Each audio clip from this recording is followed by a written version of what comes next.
حقوق والدین. لیکن ہاں ایک جملہ ضرور بتا دوں، اس لیے کہ غلط فہمی والدین کے ذہن میں نہ ہو. بہت مرتبہ بیان کیا گیا ہے والدین کا، ماں کا خاص طور پر، اور میں نے پڑھا بھی ہے مختلف مقامات.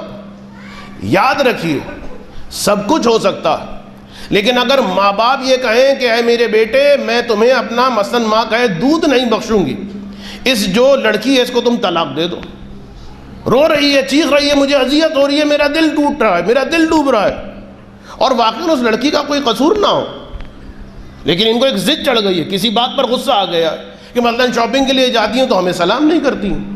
بھائی آپ کے زمانے کا وہ طریقہ تھا، اس زمانے کے مطابق جو آداب ہیں ان کو دیکھیں، بگڑ چکے ہیں لیکن بہرحال گزارنا ہوگا.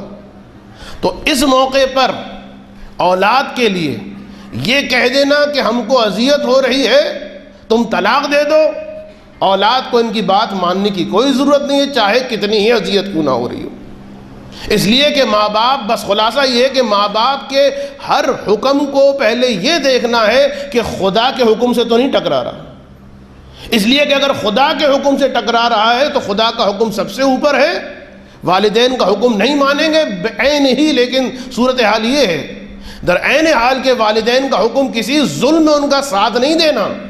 اگر وہ ظلم کر رہے ہیں کسی ظلم میں ان کا ساتھ نہیں دینا، لیکن اسی کے ساتھ ساتھ ہرگز ہرگز ہرگز والدین کی آواز سے اپنی آواز کو بلند نہیں کرنا، والدین کی توہین نہیں کرنا، ظلم میں ساتھ نہیں دینا، والدین کو توہین نہیں کرنا. ایک درود پڑھ دیں محمد والے محمد پر.